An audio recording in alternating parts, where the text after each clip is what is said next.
कोई अफलातून इस तरह के मसाइल हल करने वाले होते तो फिर हमारे आइन के मुताबिक ये इलेक्टेड, ये डेमोक्रेटिक नॉर्म्स या डेमोक्रेसी या जमहूरियत ना होती।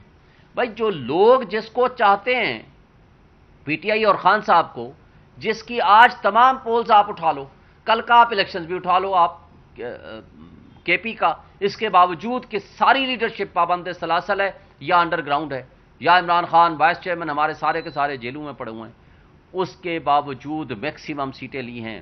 ये है वो रेफरेंडम जिससे ये डरे हुए हैं, ये इलेक्शन नहीं कराते और इलेक्शन से ये भाग रहे हैं।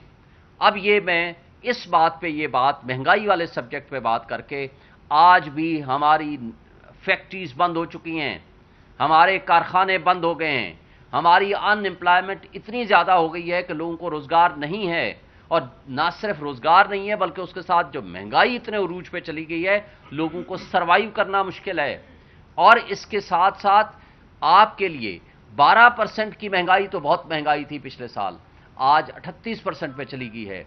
लेकिन इस बेयकीनी की कैफियत को ख़त्म ना किया, इस अनसर्टेनिटी को ख़त्म ना किया, तो ये 38%, 78% पे चली जाएगी। इसका बहुत बड़ा लॉस होगा। और पिछले साल तमाम इंटरनेशनल इंडिकेटर्स ये कहते हैं कि 0.5% से लेकर 5% चांस ऑफ डिफॉल्ट था, लेकिन आपने 16 महीने की अफलातूनों को ला करके इसको डिफॉल्ट तक पहुंचा दिया। साबिक डिफेंस मिनिस्टर कहते थे हम डिफॉल्ट कर चुके हैं, और डिफॉल्ट होता क्या है? यही डिफॉल्ट होता है। आपने $1 बिलियन धो के ले लिया, आज $1 बिलियन अगर आपको नहीं मिलता तो आपका डिफॉल्ट है। डिफॉल्ट को डिले किया है। तो आज भी हमारे मुक़्तदर तबके, हल्के, इंस्टीट्यूशन, स्टेक होल्डर्स, जमहूरी ताकतें, सब के लिए सोचने का मकाम है। हमने 25 करोड़ आवाम को जिंदा रखना है, उनको फूड देनी है, उनको एम्प्लॉयमेंट देनी है। उसका वाहिद हल इस बेयकीनी को ख़त्म करें। आप इलेक्शन अनाउंस करें 90 डेज में, पहले ही आप 15 दिन ज़ाय कर चुके हैं।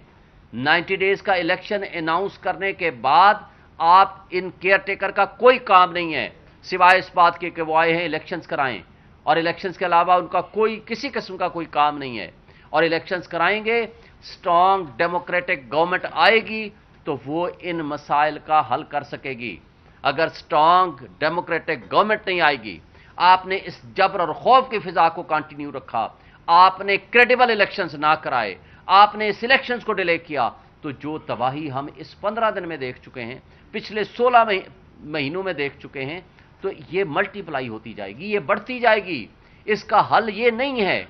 हल इसका है वो गवर्नमेंट आए जिसको लोग वोट दें, ताकि लोग उसके ऊपर ट्रस्ट करें, वो लॉन्ग टर्म पॉलिसीज बनाए और उन पॉलिसीज को एग्जीक्यूट कराने की पोजीशन पे हो। कौन मुझे बताए इंटरनेशनल लेवल की जो मुल्क होगा या इंटरनेशनल लेवल की पॉलिसी या सरमायाकार होंगे, वो आकर के आपकी इस इंटरम सेटअप में आकर के इन्वेस्टमेंट करेंगे? वो क्यों करेंगे? उनको पता ही नहीं है कि अगली गवर्नमेंट कौन सी आती है और अगली गवर्नमेंट की पॉलिसीज क्या होती हैं।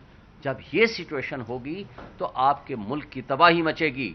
और ये सो कार्ड जो अभी कह रहे हैं, जिसमें पीपल्स पार्टी और पीएमएलएन सर फहरिस्त है, जो ये कह रहे हैं हाँ जी हमें कोई एतराज नहीं, 90 डेज में इलेक्शन करा दें। भाई बारूदी सुरंगें तो आप बिछा कर गए हैं।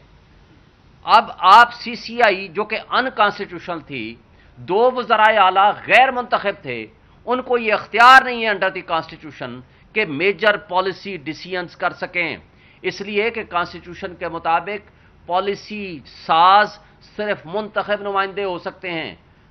पंजाब और केपी के नुमाइंदे गैर मुंतखब थे, इसलिए कि उनको 18 करोड़ आवाम जो केपी और पंजाब की थी, उनके फैसले करने का अख्तियार नहीं है। और फिर सीसीआई के फैसलों के बाद डीलिमिटेशन होती है सिर्फ इस मकसद के लिए ताकि आर्टिकल 51 सब आर्टिकल 5 के मुताबिक आप उसका डीलिमिटेशन करके सीटों में रद्दोबदल कर सकें। यहां तो आपकी असेंबली है ही नहीं, 2/3 मेजॉरिटी चाहिए आइन में तरमीम के लिए, तो फिर किस काहे को आप डीलिमिटेशन के प्रोसेस में अपना वक्त ज़ाया कर रहे हैं? आप उस वक्त करें जिस वक्त असेंबली मौजूद हो, सीसीआई कॉन्स्टिट्यूटेड हो वैलिडली, और उसके मुताबिक आप प्रोसीड करें।